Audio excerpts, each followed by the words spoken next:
Hello दोस्तों, मैं आपका वर्कत आर्डर सिंह। आप हमारा यूट्यूब चैनल देख रहे हैं मैक्स वर्कत एजुकेशन में से कनेक्ट फ्रेंड का स्वागत करते हैं। आज हम लेकर के आए हैं महासंग्राम का ऑनलाइन क्लास 02 हीरो लेवल, जो बिहार विद्यालय परीक्षा समिति में जो 17 तारीख के आने वाले जो प्रश्न है उससे संभावित बहुत सारे प्रश्न आपको फिजिक्स में मिलेगा।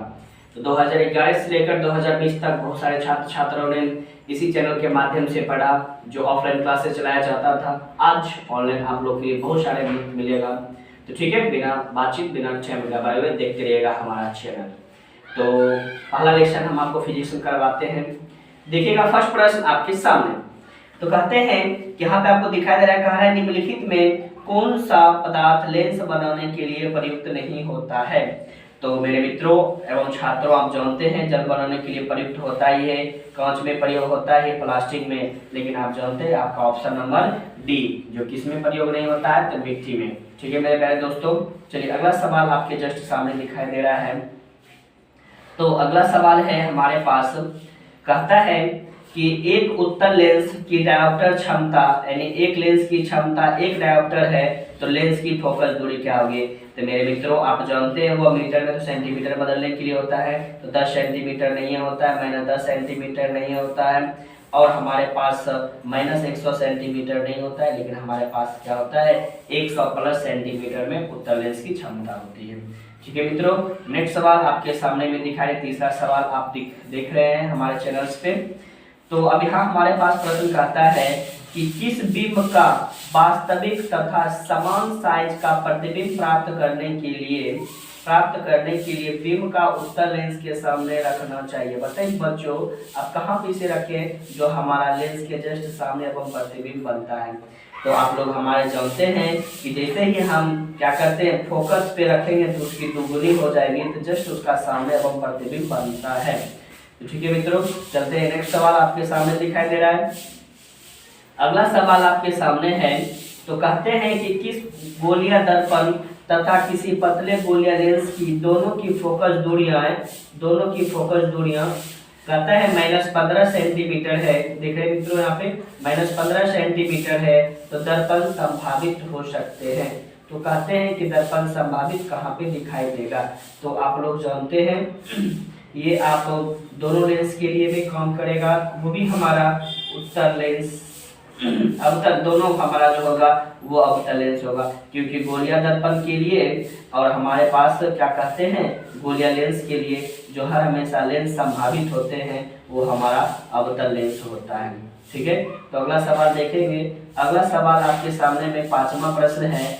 तो आप लोग जानते हैं बहुत एमबीबीआई प्रश्न है जो आपके एग्जाम बोर्ड में पूछा जाएगा। कहता है प्रकाश के अपवर्तन के कितने नियम होते हैं। तो मैंने कल बताया, और बताओ कितने गुंडे थे, तो सरदार 2 गुंडे थे। तो चलते हैं अगले सवाल की तरफ। अगला सवाल आपके पास है, फिर आपके पास दोबारा प्रश्न वही पूछ दिया है। तो कहता है फिर प्रकाश का परावर्तन के कितने नियम है। जस्ट मैंने आपको डायलॉग के माध्यम से बताया, और एमबीबीआई है तो वो 2 होते हैं। ठीक है, चलते हैं अगले सवाल की तरफ चलते हैं। अगला हमारा सवाल है कि सरल सूक्ष्मदर्शी में किस लेंस का उपयोग किया जाता है। तो मित्रों आप लोग जानते हैं उत्तल लेंस का क्या किया जाता है, प्रयोग किया जाता है। चलते हैं अगले सवाल की तरफ चलते हैं। अगला सवाल हमारे पास है, अगला सवाल आप देख रहे हैं। अगला सवाल कहता है कि बहुत एमबीबीआई प्रश्न है। कहता है किसी माध्यम की अपवर्तन का मान कितना होता है। आप जानते हैं कि आपको पता होनी चाहिए कि यहाँ पे देख रहे हैं साइन आई बटे क्या होना चाहिए, साइन आर होता है। ठीक है, तो किस ऑप्शन में आपको दिखाई दे रहा है, तो ऑप्शन नंबर 1 को। ठीक है, ऑप्शन नंबर 1 को लॉक किया जाए। चलते हैं नवा प्रश्न की ओर चलते हैं। नवा प्रश्न बहुत ही बेहतरीन है। तो आप लोग को जानते होंगे जब आप क्लास आप लोग ने किया था, तो कहता है कि एक उत्तल लेंस होता है। पता है क्या होता है, तो हम चलते हैं, आपको पता होना चाहिए कि यहाँ देखते हैं सभी जगह पे मोटाई होती है, नहीं तो कहते हैं, कहता है बीच की किनारा क्या होना चाहिए, मोटा। बिल्कुल गलत है, लेकिन किनारे की अपेक्षा बीच में क्या होती है, मोटा होती है। इसलिए ऑप्शन नंबर सी को लॉक किया जाए। चलते हैं 10वां प्रश्न की ओर। 10वां प्रश्न बहुत ही एमबीबीआई है मेरे प्यारे मित्रों एवं छात्रों, इसे देखते रहिए, आपको बहुत सारा इससे बेनिफिट मिलेगा और 90 प्लस लाइएगा, गारंटी है मेरा। चलते हैं अगले सवाल कहता है कि अवतल लेंस की आवर्धन क्षमता m के बराबर होती है। आप जानते हैं u बटे v नहीं होता है, u इंटू भी नहीं होता है, v प्लस भी नहीं होता है, लेकिन v बाय हमारे पास क्या था u। तो ऑप्शन नंबर किसे लॉक किया जाए, तो ऑप्शन नंबर डी को लॉक किया जाए। चलते हैं अगले सवाल की तरफ चलते हैं। तो अगला सवाल हमारे पास है बहुत ही बेहतरीन, बहुत ही मजेदार है। तो अगला सवाल कहता है कि गोलीय दर्पण में फोकस एवं पकड़ता त्रिज्या के बीच संबंध बताइए। मेरे प्यारे मित्रों, आप जानते हैं कि f बराबर क्या होता है, r/2 होता है। तो देखेंगे ऑप्शन किसमें अटैच हो रहा है, तो देखेंगे r बराबर, आप जानते हैं कभी भी 2 डी नंबर होगा नहीं, f बराबर 2r होगा नहीं, f जो r के बराबर नहीं होगा। तो बताइए मित्रों कौन सा आंसर हो जाना चाहिए, तो ऑप्शन नंबर हमारे पास ए को लॉक किया जाए। आप जानते हैं कि f बराबर हमारे पास फॉर्मूले होते हैं r/2। ठीक है, चलते हैं नेक्स्ट सवाल की तरफ। नेक्स्ट सवाल आपका 12वां, बहुत ही बेहतरीन सा सवाल है, आप लोगों के बीच आ चुकी है। कहता है निर्गत किरण एवं अभिलंब के बीच बने हुए कोण को क्या कहते हैं। निर्गत किरण की बात हो रही है तो निर्गत कोण ही होगा ना। चलिए ऑप्शन नंबर किसे लॉक किया जाए, तो ऑप्शन नंबर सी को लॉक किया जाए। चलते हैं अगला सवाल, 13 नंबर सवाल आपके जस्ट सामने दिखाई दे रहा है। 13 नंबर सवाल आपके बीच है, प्रस्तुत की गई है। तो 13 नंबर सवाल आपका कहा जाता है कि बताइए 1 मीटर फोकस दूरी वाले उत्तल लेंस की क्षमता कितनी होती है। तो मेरे प्यारे मित्रों 1 मीटर है तो एक ही डायोप्टर बनाएगा, तो ऑप्शन नंबर किसे लॉक किया जाए, ऑप्शन नंबर बी को लॉक किया जाए। चलते हैं अगले सवाल की तरफ चलते हैं। अगला हमारा सवाल है, अगला सवाल है कहता है कि किस अवतल दर्पण का काल्पनिक एवं सीधा तथा आवर्धित प्रतिबिंब जब वस्तु किस स्थिति में होती है तो हमें दिखाई देती है। आप जानते हैं दर्पण तथा उसके फोकस के बीच जब होगा तब हमें कैसा दिखाई देगा, काल्पनिक भी दिखाई देगा और आवर्धित प्रतिबिंब भी दिखाई देगा। इसलिए ऑप्शन नंबर किसे लॉक किया जाए, तो ऑप्शन नंबर ए को लॉक किया जाए। चलते हैं नेक्स्ट सवाल की तरफ। सवाल नंबर आपके पास 15 नंबर सवाल है। तो कहता है किस दर्पण द्वारा प्रतिबिंब सीधा एवं क्या होता है, छोटा होता है। देखिए बहुत ही अच्छा सवाल, आप जानते हैं अगर प्रतिबिंब और सीधा छोटा की बात किया जाए तो आपका जानते हैं उत्तल लेंस में, हम उत्तल दर्पण में हमारा होता है। इसलिए ऑप्शन नंबर किसे लॉक किया जाए, ए को लॉक किया जाए। चलते हैं अगला सवाल आपके सामने है। प्रश्न संख्या आपके पास क्या दी गई, 16। तो आप जानते हैं कि आपके पास है अवतल दर्पण में, अवतल दर्पण कैसा होता है, अपसारी नहीं होता, ये दोनों तो होता नहीं, इनमें से कोई। ऑप्शन नंबर किसे लॉक किया जाए, एक वो हमारा क्या होता है, अभिसारी दर्पण होता है। चलते हैं 16 नंबर हो चुकी है। 17 नंबर सवाल की तरफ चलते हैं। तो बताइए आप जान चुके होंगे। अगला सवाल देखेंगे, उत्तल दर्पण से बना प्रतिबिंब कैसा होता है, आपको पता होनी चाहिए। इमेजिनेशन होता है एंड स्मॉल होता है, यानी कहने का मतलब काल्पनिक होता है और क्या होता है, छोटा होता है। तो ऑप्शन नंबर किस में दिखाई दे रहा है, तो ऑप्शन नंबर ए में दिखाई दे रहा है। इसलिए ऑप्शन नंबर 17 को क्या किया जाए, ए को लॉक किया जाए। चलते हैं अगला सवाल आपके जस्ट सामने है। अगला सवाल कहता है, तो रियल की बात यहाँ पे हो रही है। तो यहाँ सवाल कहता है निम्नलिखित में किस दर्पण द्वारा वस्तु का वास्तविक प्रतिबिंब दिखाई देता है। तो मेरे प्यारे मित्रों आप जानते होंगे कि अगर आपके रियल की बात होगी तो खास करके दर्पण में बात होगा तो हमारा कैसा हो जाएगा, अवतल दर्पण हो जाएगा। और इमेजिनेशन की बात अगर किया जाए तो वो हमारा कैसा हो जाएगा, उत्तल की बात किया जाएगा। ठीक है, इसलिए ऑप्शन नंबर किसे लॉक किया जाए, ऑप्शन नंबर बी को लॉक किया जाए। चलते हैं 19 नंबर सवाल की तरफ। 19 नंबर हमारा सवाल क्या है, फिर मित्रों देखिए एक नए तरीके से आपका वही प्रश्न पुनः रिपीट कर दिया गया है। कहता है निम्नलिखित में बड़ा एवं वास्तविक प्रतिबिंब बनता है जब वास्तविक बनेगा ना भैया तो अवतल दर्पण को याद करेंगे, तो ऑप्शन नंबर सी को। अगर बोलेगा काल्पनिक बोलेगा तब क्या करेंगे भैया, तो याद रखना है उत्तर को। देखिए सब ट्रिक सिखा देते हैं, एग्जाम में बड़ी कम आएगा। चलिए अगले से सवाल की तरफ देखिए। अगला सवाल आपके जस्ट सामने दिखाई दे रहा है। तो अगला सवाल कहता है समतल दर्पण द्वारा बना प्रतिबिंब हमेशा कैसा होता है। तो हमेशा काल्पनिक होता है, जिसको इमेजिनेशन कहते हैं। तो चलिए बी को लॉक किया जाए। चलिए अगला सवाल 21 नंबर आपके सामने। तो कहते हैं क्या, कहते हैं किसी वस्तु का आवर्धित प्रतिबिंब होता है, तो अब कैसा होता है, तो देखिए ना, तो अवतल दर्पण होता है। तो ऑप्शन नंबर ए को लॉक किया जाए। चलिए 22 नंबर प्रश्न की ओर चलते हैं। 22 नंबर आपका प्रश्न जो होता है वो कहते हैं क्या, कहते हैं काल्पनिक प्रतिबिंब हमेशा कैसा होता है। तो जानते हैं ना, जब इमेजिनेशन होगा तो सीधा ही होगा ना। तो ऑप्शन नंबर ए को लॉक किया जाए।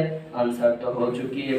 लेकिन जानते हैं इसी में अगर आपको बोलता कि वास्तविक होना चाहिए तो क्या हो जाता, तो उल्टा होता है कि नहीं। कब, जब हमारे पास वास्तविक की बात करते तब। चलिए 23 नंबर प्रश्न जस्ट आपके सामने दिखाई दे रहा है। देखिए ना, आ गया ना। अब शॉर्ट ट्रिक में निकाल लीजिएगा।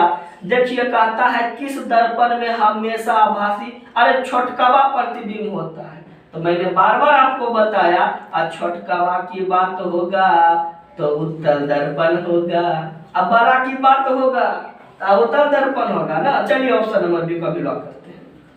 चलिए अगला सवाल आपके सामने। अगला सवाल आपका क्या कहता है, देखिए बहुत ही बेहतरीन आपको सिखा देते ट्रिक में। कहता है निम्नलिखित में किस दर्पण का फोकस दूरी धनात्मक होता है। अब भैया जब धनात्मक होगा तो कैसा होगा, तो उत्तल दर्पण होगा ना। ऋणात्मक होगा तब अवतल दर्पण होगा, ठीक है। अभी लेकिन हम क्या जानते हैं कि निम्नलिखित में किस दर्पण की फोकस दूरी धनात्मक होती है, तो उत्तल दर्पण की होती है। चलिए अगला सवाल आपके जस्ट सामने दिखाई दे रहा है। अगला सवाल आपके पास क्या दिखाई दे रहा है, 25 नंबर। और 25 नंबर कहता है वक्रता त्रिज्या r है, फोकस दूरी f है। तो देखिए आप जानते हैं f बराबर कहता है r/2। तो चलिए बरकबा r है ना, तो बरकबे r लेंगे ना। देखिए तो इसको मिटा देते हैं। अरे मिटिए ना भैया, अरे मिट गया।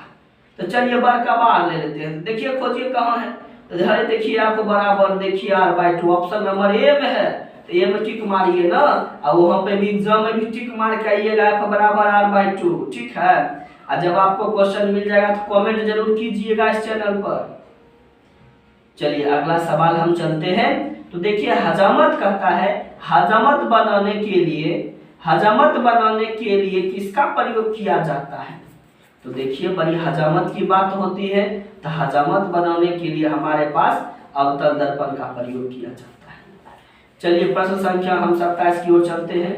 27 में कहता है कि देखिए सोलर कुकर में किसका प्रयोग किया जाता है। तो आपको पता होना चाहिए सोलर कुकर में हमारे पास अवतल दर्पण का प्रयोग किया जाता है। ऑप्शन नंबर ए को लॉक करते हैं। चलिए अगला सवाल है, अगला सवाल चलते हैं। देखिए जब आपको क्या कहते हैं, जब फौज में नौकरी हो जाएगा ना, तब आपको सर्च लाइट ज्यादा कम करेगा, ठीक है। तो चलिए हम यहाँ देख लेते हैं। कहता है सर्च लाइट का परावर्तक सतह किसका बना होता है। तो चल जानते नहीं है अवतल दर्पण में, आप जानते हैं हजामत भी इसी का बना होता है। इसीलिए ऑप्शन नंबर किसे लॉक किया जाए, ऑप्शन नंबर बी को लॉक किया जाए। चलिए अगला सवाल चलते हैं। प्रश्न संख्या कितना होगा, 29 ना। चलते हैं 29 को देख लेते हैं। अरे भैया ये डॉक्टर साहब आ गए हैं। कहता है कि बताइए कि रोगियों का नाक, कान, गला आदि जांचने में डॉक्टर कौन दर्पण लगाते हैं। आपको पता है ना हजामत कौन लगाते हैं, तो अवतल दर्पण ना। जब आप लोग को दांत में प्रॉब्लम हो जाएगी, कान में प्रॉब्लम होगा, देखिएगा लाइट बार कर आप लोग को देखते हैं ना, अगर दर्पण अगर लगाएंगे तो अवतल दर्पण होगा। इसलिए ऑप्शन नंबर ए को लॉक कर दीजिए। चलते हैं अगले सवाल की तरफ। अगला सवाल कहता है कि पानी में डूबे एक उत्तल लेंस की फोकस दूरी हवा में इसकी फोकस दूरी की अपेक्षा होती है। अब हवा में होगा तो बताए उड़ाइया जाएगा ना, जब उड़ाइया जाएगा तो वजन कैसा हो जाएगा, तो कम हो जाएगा। तो ऑप्शन नंबर बी को भी तो कम लगाइएगा, लॉक किया जाए। चलते हैं अगला सवाल की तरफ। अगला सवाल आपके सामने कहता है उत्तल लेंस से बना प्रतिबिंब कैसा होता है। देखिए बराबर तो नहीं होगा, सीधा वास्तविक तो नहीं होगा, आप जानते हैं वास्तविक और सीधा नहीं होगा, नहीं उल्टा। तो ऑप्शन नंबर किसे लॉक किया जाए, तो ऑप्शन नंबर इसमें ऑप्शन के अनुसार डी को लॉक किया जाए। चलते हैं 32 नंबर की तरफ चलते हैं। तो 32 नंबर कहता है उत्तल लेंस द्वारा काल्पनिक प्रतिबिंब बनता है जब कहाँ रहता है, तो कहता है कि जब हमारे पास किसके पास, जब फोकस्तर में कम दूरी पर रहता है ना, तब उस समय काल्पनिक बनाएगा वह, जब भी वहां पे होगा तब। तो चलिए कितना ऑप्शन नंबर लॉक किया जाए, तो ऑप्शन नंबर बी को लॉक किया जाए। चलते हैं अगले प्रश्न की तरफ। अगला प्रश्न हमारा है 33 नंबर। तो कहता है कि लेंस की क्षमता होती है ऑप्शन के अनुसार, क्या फोकस की दुगनी होती है, नहीं। क्या फोकस के बराबर होती है, दूरी की नहीं। लेकिन भैया वो कर उल्टा जरूर होता है, यानी कहने का मतलब फोकस दूरी के व्युत्क्रम होते हैं। चलिए इसलिए ऑप्शन नंबर किसे लॉक किया जाए, ऑप्शन नंबर सी को लॉक किया जाए। चलते हैं अगला सवाल।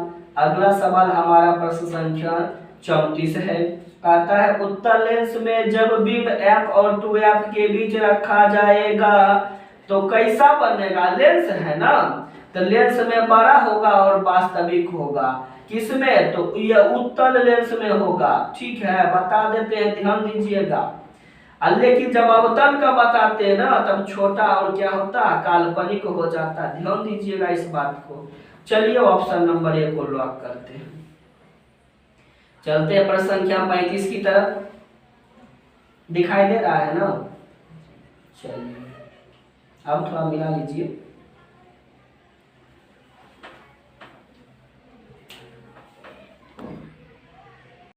चलिए 35 नंबर की तरफ चलते हैं। 35 नंबर आपके जस्ट सामने प्रश्न दिखाई दे रही है। कहती है कि नई कार्तीय चिन्ह परिपाटी के अनुसार दर्पण के सामने रखे गए प्रतिबिंब की दूरी ली जाती है। तो चलते हैं, दर्पण की तरफ बिंब की बात होती है तो ऋणात्मक होती है, तो ऑप्शन नंबर बी को लॉक किया जाए। महासंग्राम चल रहा है, इसलिए आप हमारे चैनल से जरूर जुड़े, आपके एग्जाम में बहुत बेनिफिट मिलने वाली है। अगला सवाल आपके जस्ट सामने दिखाई दे रहा है। कहा जाता है कि प्रत्येक लेंस के दो वक्रता केंद्र है, क्योंकि तो आप जानते हैं कि आपके पास लेंस के दो वक्र सतहों के साथ होती है, इसलिए ऑप्शन नंबर ए होती है। चलिए ए को लॉक किया जाए। चलिए प्रश्न संख्या 37 को देखा जाए। देखिए मेरे प्यारे मित्रों, एक चीज का मैं आपको कंफ्यूजन दूर करने के लिए जा रहा हूँ। जो बहुत सारे बच्चे इसे कमेंट भी करते हैं या वो कहते हैं कि हम समझ नहीं पाते हैं, या कोई दूसरे चैनल से देखने के पश्चात वो बोल पाते हैं कि ये कैसे क्या होता है लेंस दर्पण में। तो बच्चों एक बात का ध्यान रखिएगा, दर्पण की अगर बात किया जाए तो प्लस होता है सूत्र के अनुसार, अगर लेंस की बात किया जाए तो माइनस होती है। तो मैं आपको दोनों चीज यहाँ पे करके बताता हूँ। देखिएगा यहाँ पे दर्पण की बात किया जाए तो आप दर्पण बराबर 1/f बराबर जानते हैं, बराबर है तो 1 बटा क्या होता है भी, अब प्लस होता है 1 बटा क्या होता है u होता है। लेकिन अगर हम लेंस की बात करते हैं बच्चों, लेंस की बात करते हैं तो यहाँ सिर्फ माइनस हो जाती है और कुछ नहीं। मैं करके बताता हूँ, 1/f बराबर 1/v माइनस 1 क्या होता है u। बोलिए किसे लॉक किया जाए, तो प्रश्न पढ़ते हैं। तो प्रश्न हमारे पास है, तो गोलीय लेंस के फोकस f, वस्तुओं की दूरी u, प्रतिबिंब की दूरी v है, तो संबंध बताइए। तो क्या बोल रहा है, लेंस के बारे में बताया जा रहा है। तो लेंस में तो माइनस जानते, देखिए माइनस में किसमें है, तो ऑप्शन नंबर बी है। तो चलते हैं बच्चों, ऑप्शन नंबर बी को लॉक किया जाए। चलते हैं, अगला सवाल है हमारे पास, बहुत ही बेहतरीन सा सवाल है जो आपको न्यूमेरिकल से मदद मिलेगा। कहता है अवतल दर्पण की फोकस दूरी देखिए 10 है, तो बकाता दीजिए f बराबर अभी जस्ट बताए हैं, तो f बराबर हमारे पास क्या होता है r/2 होता है। अब देखिए कोना कोनी गुना करेंगे तो r बराबर का हो जाएगा 2f होगा ना। तो बताए फोकस दूरी कितना दिया हुआ 10 दिया हुआ है। तो चलते हैं r बराबर कितना होगा 2 गुना 10 तो बराबर कितने हो जाएंगे 20। चलते हैं 20 किस में है 20 ऑप्शन नंबर हमारे पास बी में है। चलिए ऑप्शन नंबर बी को लॉक किया जाए जी, थोड़ा स्टॉप कीजिए। चलिए अगला सवाल 39 नंबर कहते हैं कि किस दर्पण के सामने चाहे कितनी भी दूर पर हम खड़े रहें तो आपका प्रतिबिंब सदैव सीधा प्रतीत होता है। पता है किस में सीधा की बात अगर आप करते हैं तो यहाँ लेकिन दो ऑप्शन के अनुसार मारना होगा बच्चों। तो चलिए तो केवल समतल होते नहीं, चलिए केवल अवतल होते नहीं, केवल उत्तल होते नहीं, इनमें से कहने का मतलब दोनों होते, समतल भी होते हैं और क्या कहते हैं अवतल भी होते हैं। ऑप्शन नंबर डी को लॉक किया जाए। चलते अगले सवाल 40 नंबर की तरफ चलते हैं। 40 नंबर सवाल हमारे पास कहते हैं कहता है किस शब्दकोश में पाए गए छोटे अक्षरों को पढ़ते समय आप निम्न में से कौन सा लेंस का प्रयोग करना चाहेंगे। तो आप जानते हैं कि हम अवतल लेंस का प्रयोग करना चाहेंगे, वो भी 50 मीटर दूरी पर, हम 50 सेंटीमीटर की दूरी पर अवतल लेंस का हम क्या करेंगे प्रयोग करेंगे। ठीक है, तो ऑप्शन नंबर किसे लॉक किया जाए तो ऑप्शन नंबर बी को लॉक किया जाए। चलते हैं अगले सवाल 41 नंबर की तरफ। 41 नंबर बहुत ही बेहतरीन सा सवाल है आपके जस्ट सामने। तो प्रकाश का तरंग का उदाहरण होता है तो आप जानते हैं पराबैंगनी होता है। तो ऑप्शन नंबर इसमें तो नंबरिंग गलत है, तो ऑप्शन नंबर चलते हैं बी को क्या करते हैं लॉक किया जाए। ऑप्शन नंबर नंबरिंग थोड़ा प्रॉब्लम है, इसलिए कोई दिक्कत नहीं है। चलते हैं अगला सवाल कहते हैं, अरे देखिए अगला सवाल कितना बेहतरीन है। तो कहते हैं कि जब दंत विशेषज्ञ किस दर्पण का उपयोग कर मरीजों को दांत को बड़ा प्रतिबिंब देखने के लिए प्रयोग करता है तो आप जानते हैं बड़ा करेंगे तो अवतल दर्पण का प्रयोग करेंगे। अगर लेंस बात पूछता तब उत्तल हो जाता। चलिए तो ऑप्शन नंबर किसे लॉक किया जाए ऑप्शन नंबर बी को लॉक किया जाए। चलते हैं अगले सवाल की तरफ। सवाल नंबर 43। सवाल नंबर 43 कहता है कौन सा लेंस अपसारी लेंस है। अब देखिए अपसारी की बात होगा ना लेंस में तो अवतल लेंस हो जाएगा। अभिसारी की बात होगा ना तो उत्तल लेंस होगा। किसके लिए तो अभिसारी, ठीक है, अभिसारी लेंस के लिए। तो चलिए तो ऑप्शन नंबर किसे लॉक किया जाए ए को लॉक किया जाए। चलते हैं प्रश्न संख्या 44 की तरफ चलते हैं। 44 में कहते हैं कि एक प्रयोग में अवतल दर्पण द्वारा किसी बिंब का प्रतिबिंब एक पर्दे पर प्राप्त किया जाता है तो दर्पण की फोकस दूरी निर्धारित करने के लिए प्रयोगकर्ता का माप को जरूरत करना पड़ता है। किसके लिए जरूरत ये सब होती है याद रखिएगा बच्चों। तो सबसे पहले आप जानते हैं दर्पण तथा पर्दे के बीच की दूरी होनी चाहिए, दर्पण तथा बिंब के बीच की दूरी होनी चाहिए, इसलिए ऑप्शन नंबर किसे लॉक किया जाए ऑप्शन नंबर सी को लॉक किया जाए। चलते अगले सवाल की तरफ। सवाल नंबर 45। तो कहते हैं सवाल नंबर 45 कहा जाता है कि गोलीय दर्पण का परावर्तक पृष्ठ की वृत्ताकार सीमा का व्यास क्या कहलाता है। तो बच्चों आप लोग जानते हैं व्यास की बात किया जाए तो आप जानते हैं कोई भी दर्पण होती है ना। तो देखेंगे दर्पण की अगर बात करते हैं तो हमारे पास क्या होता है उसका द्वारक होता है। देखिए इस तरह से तो ये वाला और ये वाला, ये द्वारक क्या कहलाता है याद रखिएगा बच्चों, ये हमारे पास क्या कहलाता है द्वारक। ठीक है, चलते ऑप्शन नंबर किसे लॉक किया जाए ऑप्शन नंबर बी को लॉक किया जाए। चलते अगले सवाल की तरफ चलते हैं। अगला सवाल हमारे पास कहता है कि देखिए कहता है निम्नलिखित में से कौन सा उत्तल दर्पण की फोकस दूरी जिसकी वक्रता त्रिज्या कितने पास हमारे पास है 32 है। तो देखेंगे मित्रों यहाँ पे दर्पण की बात किया जाता है तो यहाँ पे कह रहा है वक्रता त्रिज्या हमारे पास कितना दिया गया है 32 दी गई है। तो वक्रता त्रिज्या जब 32 दी गई तो आप जानते हैं एफ बराबर क्या होता है r/2 होता है, होती है ना। तो चलिए तो अब यहाँ पे देख लेते हैं। तो आप दर्पण में होता है इसका प्लस होता है उत्तल में और माइनस होता है अवतल में। तो चलते हैं तो माइनस वाला हम प्लस वाला हम खोजेंगे तो आर का मान कितना हमारे पास दिया गया बताइए। तो यहाँ पर आर का मान दिया है 32। अब बताइए जो काटेंगे तो कितने बार होगा 16 बार। ये भी कैसा होता है प्लस होता है ना। चलते प्लस में किसे लॉक किया जाए ऑप्शन नंबर, इस तरह से ऑप्शन लेगा तो अच्छा 32/2 तो कितना हो जाएगा इसका 16 हो जाएगा। ठीक है मित्रों, चलते हैं अगले सवाल की तरफ चलते हैं। सवाल नंबर हमारे पास 47 है। तो कहता है 47 प्रश्न आज हम आप लोग के बीच करा पाएंगे। तो चलते कहता है यदि किसी बिंब का प्रतिबिंब का आवर्धन ऋणात्मक होता है तो प्रतिबिंब का प्रकृति कैसा होगा। तब जानते हैं ना, जब ऋणात्मक होगा आवर्धन तो वास्तविक हो जाएगा, और जब वास्तविक होगा तो कैसा होगा, उल्टा में न होगा। तो ऑप्शन नंबर 1 को लॉक किया जाए। ठीक है, तो आज आपका पहला आपने चैप्टर देखा। अगर आपको वीडियो पसंद आया तो लाइक और सब्सक्राइब करें, दोस्तों को भी शेयर करें। तो आपका महासंग्राम फर्स्ट लेसन समाप्त होता है और सेकेंड लेसन आपको हम शाम को 8 से 10 के बीच हम आप लोग को अपलोड कर देंगे चैप्टर में, सेकेंड चैप्टर के लिए। ठीक है, तब तक बने रहिएगा हमारे चैनल पर।